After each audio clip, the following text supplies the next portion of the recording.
So we're going to get started here at center stage, so come on down. The panel is going to start heading up to the stage right now. We'll do some quick introductions.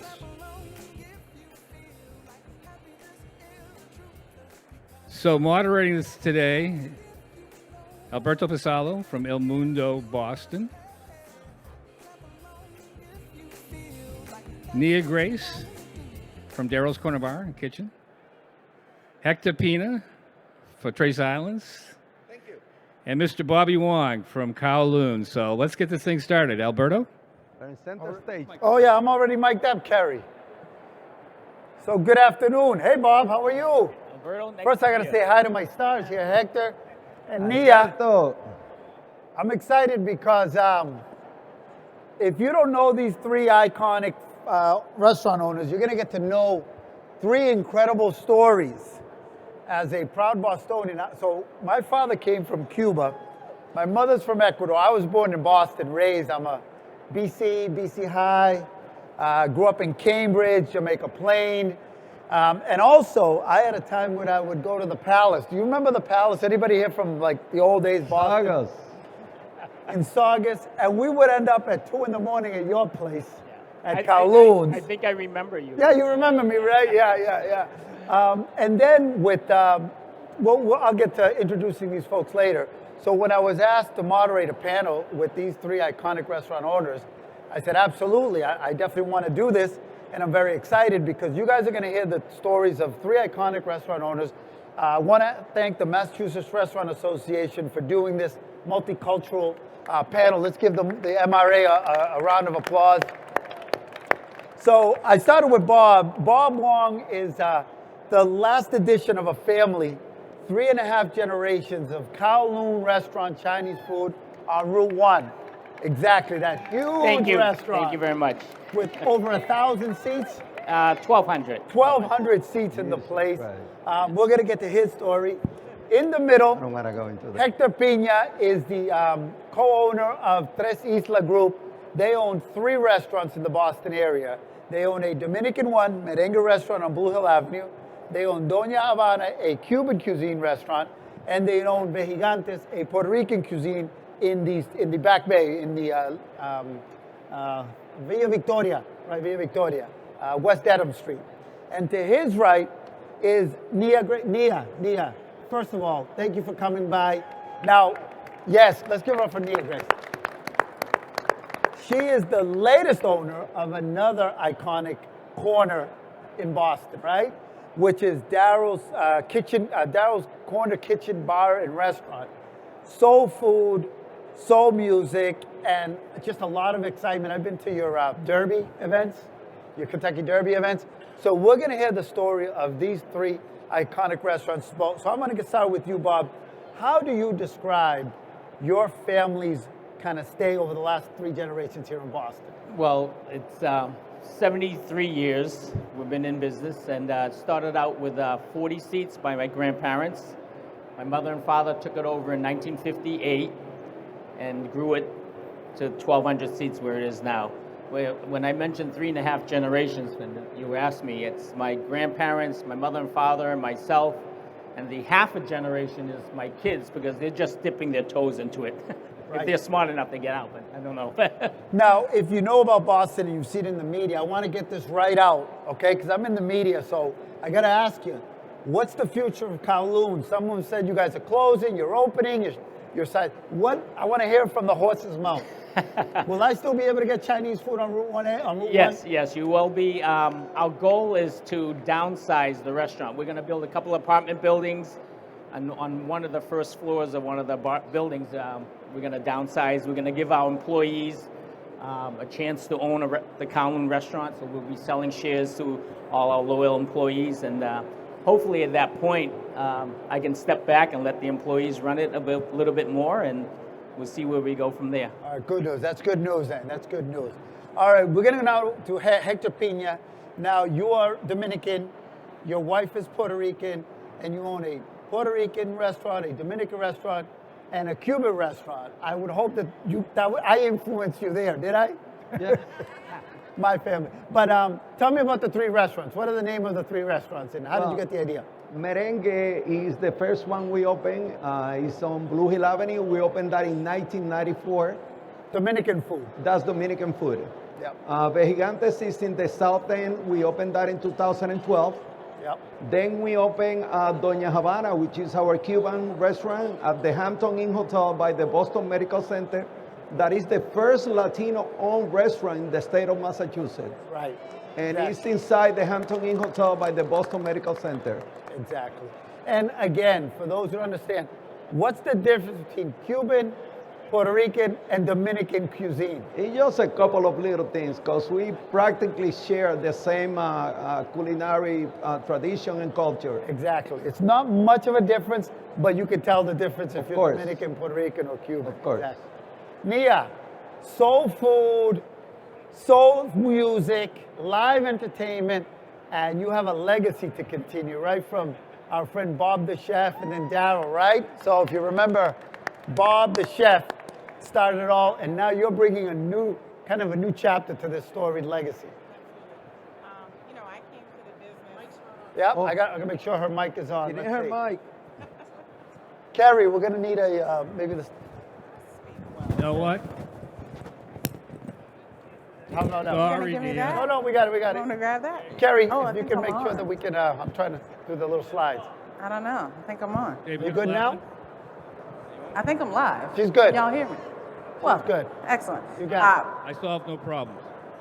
So my story, it started about 5 years ago with Darryl's. I came there as a manager, but I knew that at that point when I wanted to transition to restaurants that I wanted to do more than one. So I started my own company.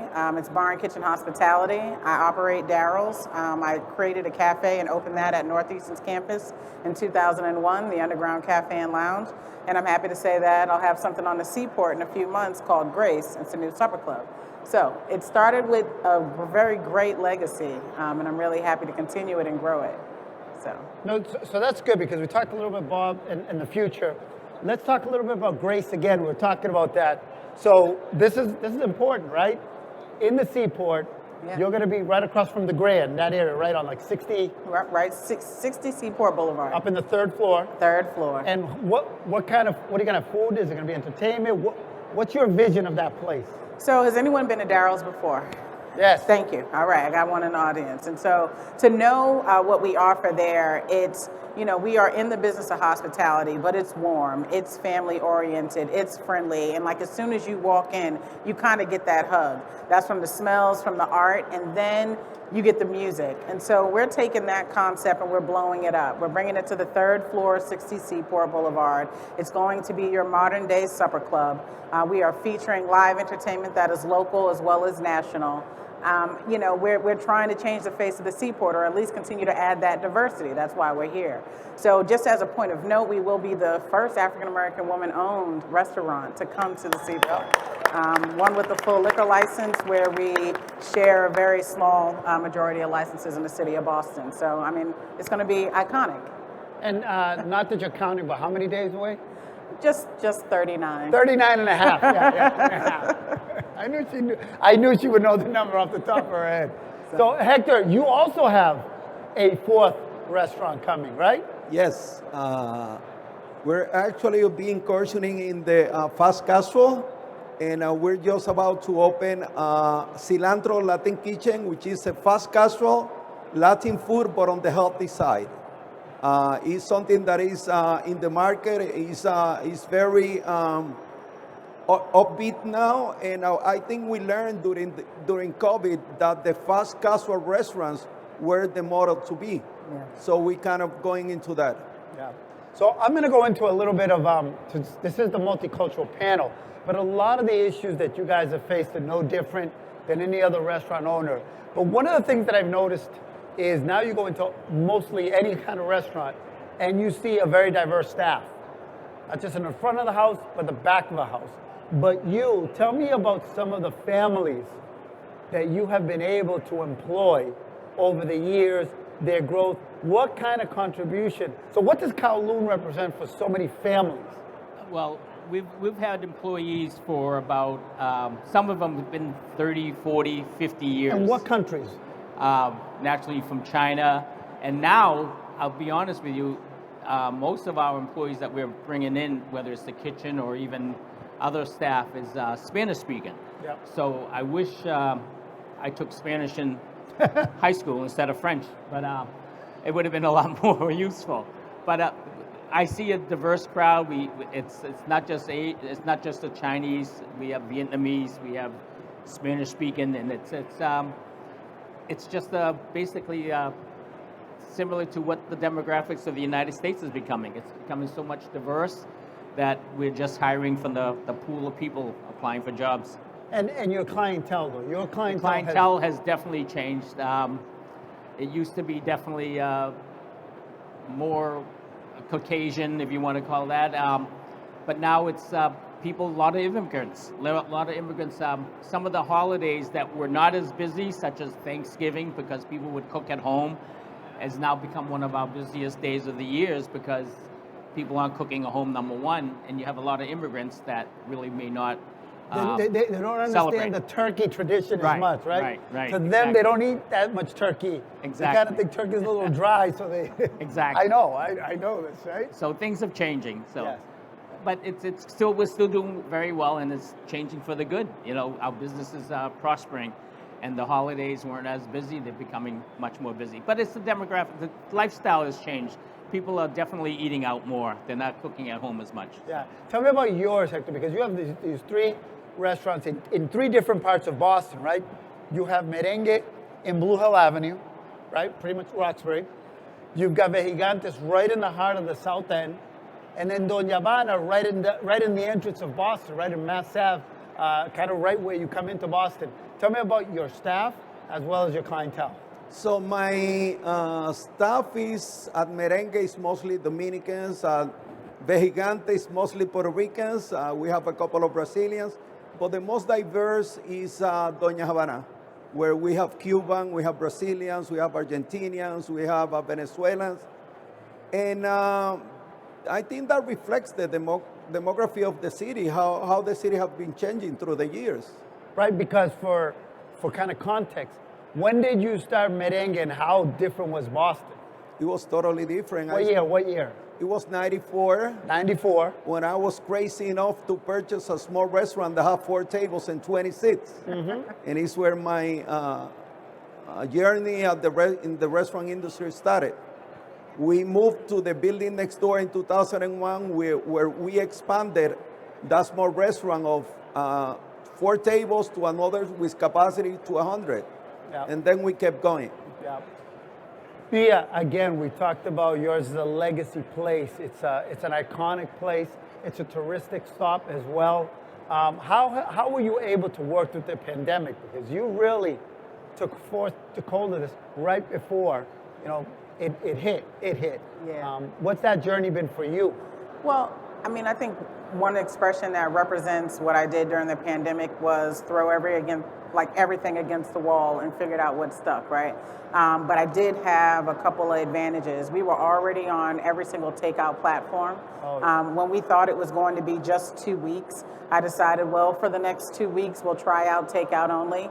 And worst case scenario, well, we tried out something new and now we're back to business. Best case scenario, we got a leg up on what might be longer than 2 weeks, and that's in fact what it was. So between takeout, doing, turning our virtual tasting events or turning tasting events to virtual opportunities, utilizing every single partner that we had. Of course, we had to modify our business model significantly, so we laid off 95% of our team and figured out how to work with a small core crew. But I mean, we put in the work, and I know that myself personally was in the kitchen several months, just trying to get over the hump. Yeah, let's talk about that too, right? Restaurant owners, and again, this is very general, but your work is really 24/7. We're talking behind that. A lot of times you couldn't travel. When we're having fun, is their busiest time. Yeah. So tell me about some of the holidays you've had to be working, some of the big nights. Usually when we're having fun is your busiest time, right? Right. We're kind of like anti-social, if you want to put it. We're weekends, nights, holidays. I always remember one of the busiest nights we ever had was maybe 40 years ago, busiest days. It happened on Christmas Day. And back then, 40 years ago, no one went out for Christmas. Everybody had dinner at home, opened the presents, and stayed home. So on this particular day, we only staffed maybe 2 waiters. And for some reason, I think the tide turned, and we just had lines out the doors with only 2 waiters and myself on, and we were just hustling as fast as we could. Now we have about 30 waiters on Christmas Day because it happens to be one of our biggest days of the year. So it just shows how things have changed in terms of lifestyle. And like I said, we don't have, we're like antisocial. We don't get to do the things that we always want to do because of our business. But, you know, I can't say it's bad because we've had a good life and we enjoy it and we enjoy serving the public. And if you don't enjoy serving the public, we wouldn't be in this business. Yeah, because Hector, we were talking about that. Things happen every single day, unexpected. You had something happen today. As he's standing here today, ladies and gentlemen, I will tell you he is dealing with a major crisis in one of his restaurants that he may not be able to open today, right? Exactly. And that was not in the plans when you woke up this morning. Exactly. The restaurant business is the one that you have no margin for errors, and there's a lot of things that can go wrong in a minute, like the CO2 detector in my kitchen is acting up. So you turn it on and it shut down 5 minutes after. Then you have to restart it. That means that you cannot cook. So we haven't been able to fix it yet. I hope that we can fix it today and we'll be able to open. But these kind of things happen like every single day, and you can have the water heater, or you can have like a broken pipe, a broken toilet, a flood. You know, it's challenging. All right. Nia, so tell me, you're now starting a second restaurant. I remember being on a panel with you, I think it was in a Zoom, and you were telling me, and you talked about this, right? Most of the times, although you're owner, you're working there first in and last out. Absolutely. Especially during the pandemic. You really had to work hard to stay in business. Yep. How are you going to divide yourself now into 2? You got 2 restaurants coming. Well, don't tell anyone, but I've been working on a clone, right? Oh, Very clone, top secret. No. Well, this will be our 3rd restaurant. We have a cafe down the street. We operate Monday through Friday at the that's right. Underground. So, but this has been something that's been in the works. You know, you have to separate. So we are hiring a general manager for Darryl's as well as the Underground. I'll assume responsibility down on the Seaport. I mean, it's called a succession plan, essentially, right? And even in this kind of labor market, it has to happen. Yeah. Our special touch has to be put on the new opening. So. All right, I'm going to now go a little visual with you guys because they've prepared some slides. And we're going to see some of the old pictures of, can you tell me what that is? That was in 1950. That was my grandparents' restaurant. And that's the location of the Kowloon restaurant right now, prior to my parents buying it. That's my mother and father, 1972. That was during the last edition of the restaurant. If you notice the A-frame, yes, it was still under construction at that point. So that was kind of the beginning. Right. This is my favorite picture. This was taken probably in the 50s. My mother worked in the restaurant with my father when he first bought it. But because, you know, things were tough at that time when you're trying to open a restaurant, she had to find some other income. And my father wouldn't give her allowance. So anyway, so she went into the insurance business, John Hancock Life Insurance, and sold life insurance. And she became the #1 salesperson, not the #1 saleswoman. She became the #1 salesperson in America a couple of years in a row. very good. I happened to have a presentation. I went to Horizon Beverage, and we were trying to push out a new line of tiki beverages to the Horizon to distribute. So during my presentation, I put this up on the board, and people looked at it, and I said it really was telling because she was there as the only woman, an Asian woman, and she was with a bunch of. And I kind of like stopped and stuttered a little bit. And somebody in the crowd said, yeah, you can say it, a bunch of white guys. So anyway, she's with a bunch of white guys. I didn't know I could say white, so I said, all right, I'll just say it anyway. So she's with a bunch of white guys, and it just shows, in terms of the culture of how we were brought up, there was just hard work. Nothing was brought up in terms of, where she came from and how she struggled in a different type of situation, and she did amazing. So she's a great role model. We'll take a look at the next picture that we have. Now we're going to go into Tres Islas, which is Hector. Let's look at some of the visuals that we have from here, because Tres Islas means 3 islands. 3 right? islands, yeah. And the owners, right? We got to mention the wife. That's my wife, Nivea. From Puerto Rico. Yeah. You're from The Dominican Republic. Dominican Republic. All right. Some of the plates. And those are our 4 brands, and when they started, Merengue, Vejigantes, Doña Habana, and soon to open Cilantro. Exactly. Let's see if we got another picture coming up. That was a catering we did some time ago. So you do a lot of catering too. Yes, we do. Yeah, you do cater, right? And Kowloon has always done cater, right? That's always been kind of the thing. All right, now we're gonna go to. Got a slide for you, right, Nia? No. Let's see. This is still. Nia, is that you?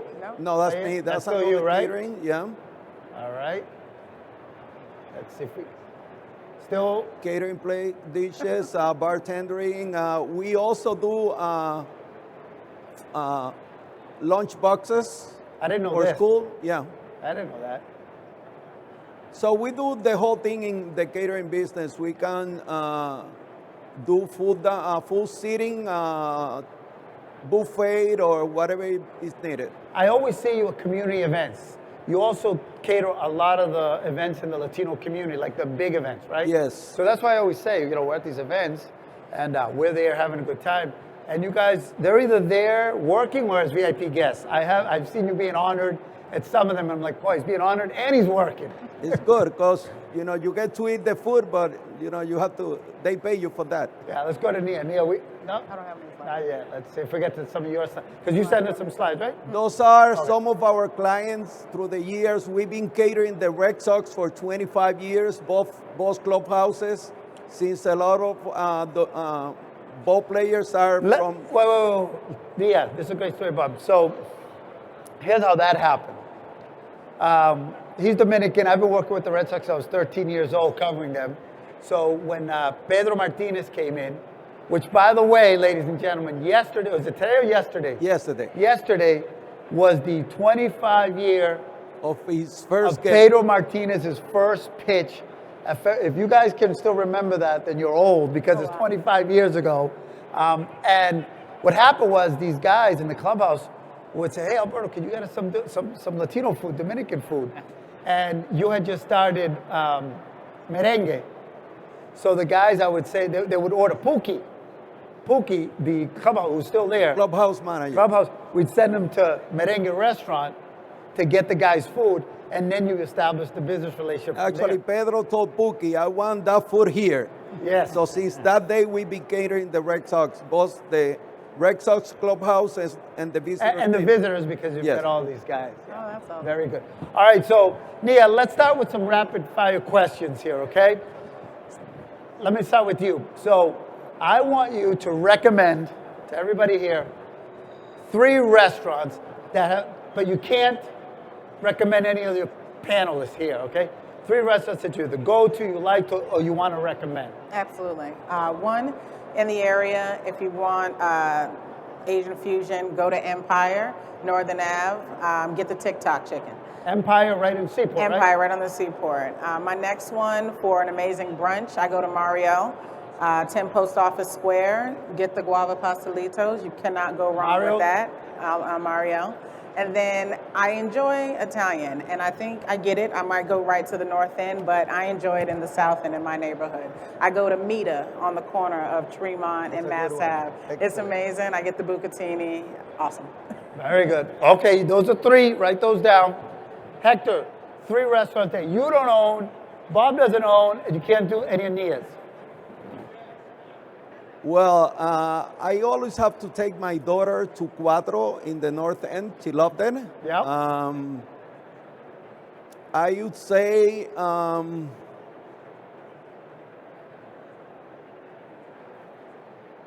a lot of Colombian restaurants on East Boston, they're really good, like El Kiosco. El Kiosco, And Rincón Limeño. yes, Rincón Limeño, Yep. Peruvian food, you can go wrong with that. It's excellent. Those are my three. Okay. Bob. Okay, for Asian restaurants, I'm going to go to Las Vegas, the Circa Hotel. It's a Chinese restaurant called 8 East. Yep. It's a great restaurant, and it's an Asian restaurant that you can't get to from here right now. So otherwise, you have to go to the Kowloon because I don't want any competition. For steak, I would say Polana's in Peabody. It's a great steakhouse. And my last restaurant, I'll have to pick two. I would say the Exchange Street Bistro in Malden and Brady's Restaurant in Leominster because they're sitting right in front of me. Good choice, good choice. And I didn't want them throwing anything at me in case I said another restaurant. All right, I'm going to give you, I think you can almost predict what's going to come out of my mouth. A place I spent 25 years, when El Mundo, Boston was in Jamaica Plain. If you know Jamaica Plain area, there is a spot on Center Street called El Oriental de Cuba restaurant. Nobel Garcia, Nobel. who passed away. And I would go in there every morning and have a little bit of Cuban coffee. Then at lunchtime, a Cuban sandwich. And then in the evening, ropa vieja. So I've got to start with that one. Second is there's a restaurant called Peca. Peca restaurant in Alston, Brighton. Great Venezuelan food. If you've never been there, it's got a great vibe, beautiful design, right? And great Venezuelan food. And then I'm a pizza guy. So, and I'm a Boston guy. So I used to go to Revere Bianchi's. Bianchi's on Revere Beach. So I love that. I know you've been there. Yeah. I almost said Kelly's. Yeah. Kelly's Exactly. too. Kelly's roast beef. So many restaurants that we could pick to. All right. What is the best thing about your job? Tell me. That you love the most. The thing I love the most is actually interacting with people because that's what we're in business for, whether it's customers, but it's also the staff because you want to interact and see them do well and succeed and provide for their families, and I think that's the best part of the business. Okay, Hector? It's about the same thing. To almost 30 years of my journey is the opportunity that I have had to meet very interesting people, either as customers or employees. Listen to their stories, and you have seen them in the beginning, and then you have seen them success, which make that point really special. Mia.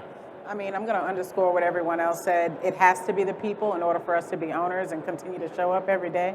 But after that, it's the ability to be creative, be it with entertainment, food, the beverages. And then for me, no day is ever the same, and that's what I like the most. Oh, yeah. Yeah. All right, for those who've never been to these restaurants and are planning to go, you're going to get it from the owner's mouth, their recommended dish. Kerry, how much time do we have left? You got as much time as you want, but like 5 minutes. All right, got it. I knew that was coming. Okay, so if I were to go, if I've never been to Kowloon's, which is impossible because I've been there probably thousands of times over my entire life, what would you recommend?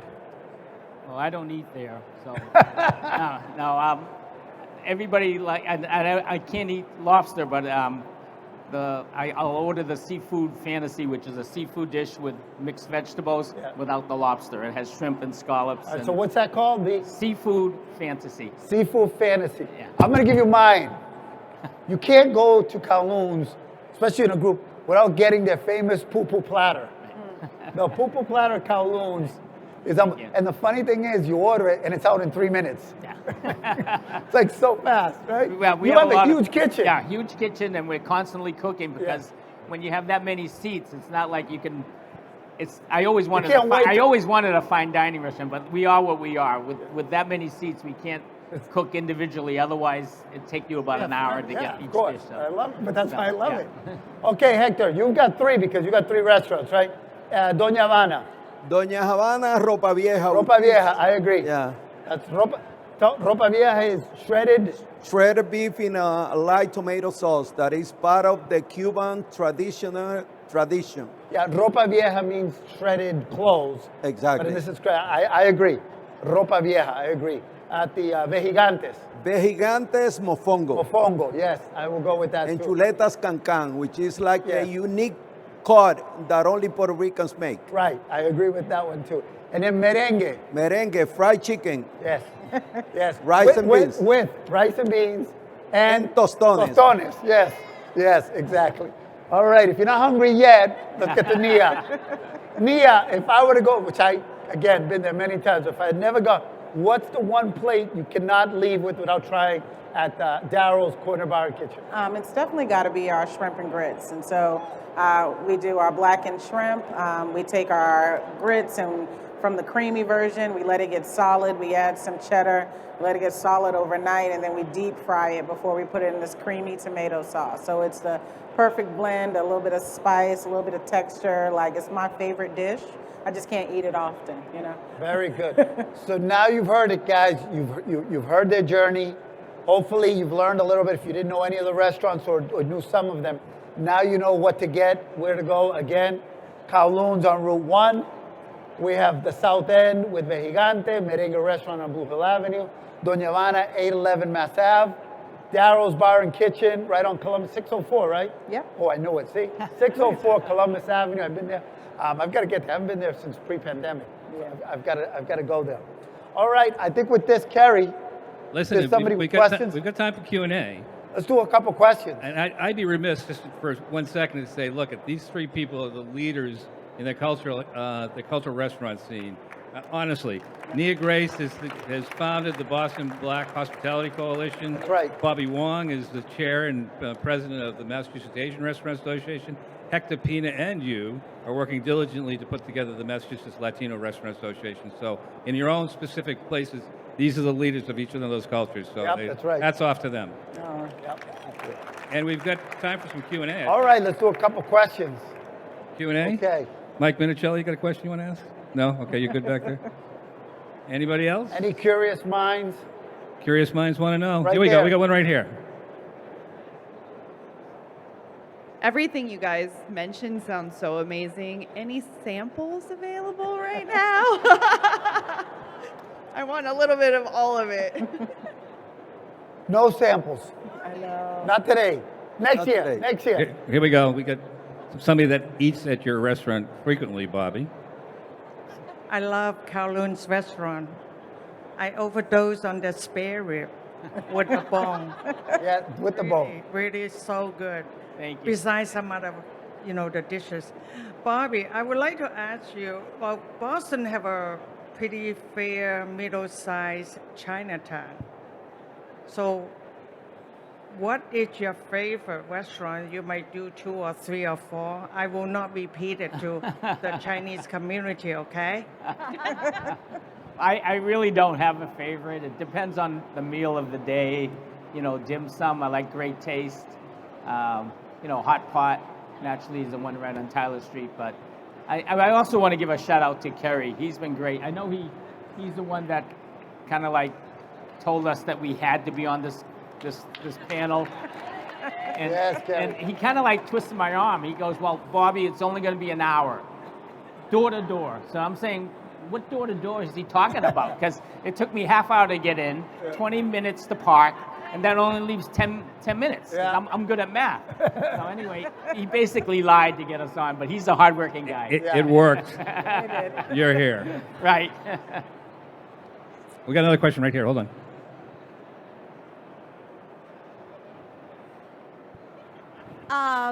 This panel was amazing. I'm super happy to see diversity here, and I celebrate your efforts building your restaurants. Question for Alberto and Hector.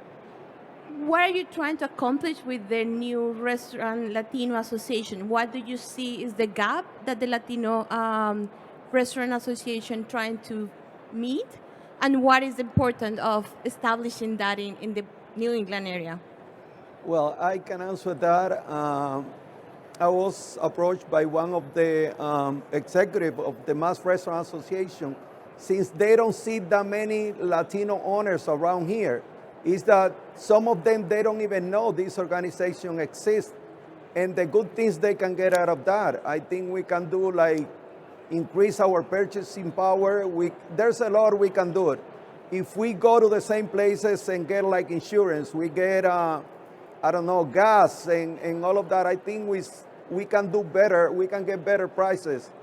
And also, sometimes we don't even know where to go to fix something. And maybe through that organization, we can share different ideas and we can do our, teamwork and share information. Yeah, if you look back at Boston, again, I grew up here. So when I grew up, East Boston was all Italian. Now you go to East Boston, you have pupusas, you have Mexican, you have Guatemalan, you have Salvadorian, you have Colombian, completely changed. Jamaica Plain, certain areas. So those cities, those parts of our city depend on these Latino small businesses, especially restaurants. So it makes sense to start incorporating them in kind of all of the fabric of Boston, because I think that's what we've seen is happening now. We have new leadership. We have all beautiful, a whole diverse of leadership in Boston. We have women of color in positions of power, our attorney general, our mayor, our sheriff. I mean, we have got a whole diverse city that is very different from the Boston that folks who don't know think it is. They think of Boston in a different light from its way past 30, 40 years ago. So I think it's important that these organizations come to light and become just as active. And it's great that they're going to be coming under really the umbrella of the Massachusetts Restaurant Association, who has all of these resources and connections. So it's very important. Got another question up here? Hi, Bobby. Can I ask you a question? Yes. For most successful restaurants, they can even last for 20 years. But for your family, could you share a little bit about your secret to be so successful nowadays? I know, like I said, we've been here 73 years, and I think the secret was basically it was a family-run business, and my mother and father, they really instilled a lot of work ethic. But at the same time, the main reason why I went into the business wasn't about, growing the business or expanding. At one point, we had 10 restaurants and a lot of different malls. I think the main reason why I went to the business was to help them. So it was a family cultural thing where I graduated from college and I wanted to work for them so that they didn't have to work so hard. And that was the main reason. And naturally to make them proud. I think that's, it wasn't the money because I'm still working, otherwise I'd be retired. It wasn't the money at all. It was a thing of love. It's for the family and for my parents. And, my kids don't love me as much. That's why we have to think of something else now. So, but anyway, that's the main reason. That's why it lasted 73 years. I have a last question for all three of you. So when I go into Kowloon, I see this wall of famous people that have been there, right? Yeah. I've gone to Merengue especially. I see all the Dominican baseball players from Big Papi on down. Nia, I want you to tell me, I'm going to start with Nia before I get to you. Of all the people that have gone in there, who's the one that wowed you the most, that you had it because you, just as a fan, from a just personal point of view, that made you the happiest? Well, it had to be the Honorable John Lewis. He was a civil rights freedom fighter. He led different boycotts. And he came and dined at our restaurant and brought friends with him. And still, just as humble and meek, yet powerful his presence was. And I know there's been many others. Yeah. I didn't know you were going to come up with that one. I thought you were going to say others because so many Oh, yeah, I've got a few. have stopped in there. Just give us a couple more because... I mean, I think we all are privy to having different athletes in our area who come through, and so I've enjoyed lots of different Patriot players who have come through and Celtics, and that's always fun. We've had Chance the Rapper who's come down, and that was pretty cool for my team. They were like, "Do you know who that is?" And I'm like, "I'm hip, I do." So, that was fun. Yeah, I know. We got a good list. Hector, a lot of athletes for you. Well, we have Bad Bunny. Oh, Bad Bunny, Gigante, yeah, Ciudad del of Rey. course. Of course. Yeah, hip. Yes. For those of you who don't know who Bad Bunny is, then we can go back to the hip. You're not really here. Look, Google him, go to YouTube. #1 artist in the world right now, Bad Bunny. And at Merengue, a lot of baseball players, politicians, you name it. Yeah. Big Papi is my very good regular. friend, He's Pedro a regular. Martinez. David and Pedro are regulars. But for you, you've got the wall. So I've seen them all from wrestlers to comedians to Hollywood actors when they're in town. I saw Adam Sandler was there. Who was your favorite, though? I really don't have a favorite. You don't have a favorite of anything, Not Jesus. really. Well, my mother and father's on the wall, so that's Yeah. my favorite. But in terms of big name person, celebrity that was really down to earth, and that's what I like. I like people down to earth. It was definitely two of them I named, The Rock and John Cena. And they're both big, famous actors now, and they still send posters of their latest movies signed, and they're just really good people. So Dwayne Johnson, The Rock, and Yep. John Cena, both wrestlers who Right. became movie actors. big movie stars. Right? Very good. So. Well, Carrie, I think we've come to the end. One last thing. Listen, each one of these people run a company. They get pulled in 8 different directions. They lead their associations for their cultural restaurants. And when I ask them to do, like Bobby says, when I ask them to do something, it's yes. The answer is always yes. And that's the industry we live in. And these are the greatest people in the industry. So hats off to all you guys. Thanks. Thank you. Good job, guys. Thank you. Thank you, Carrie. All right, so we're off. And it sounds just like a song.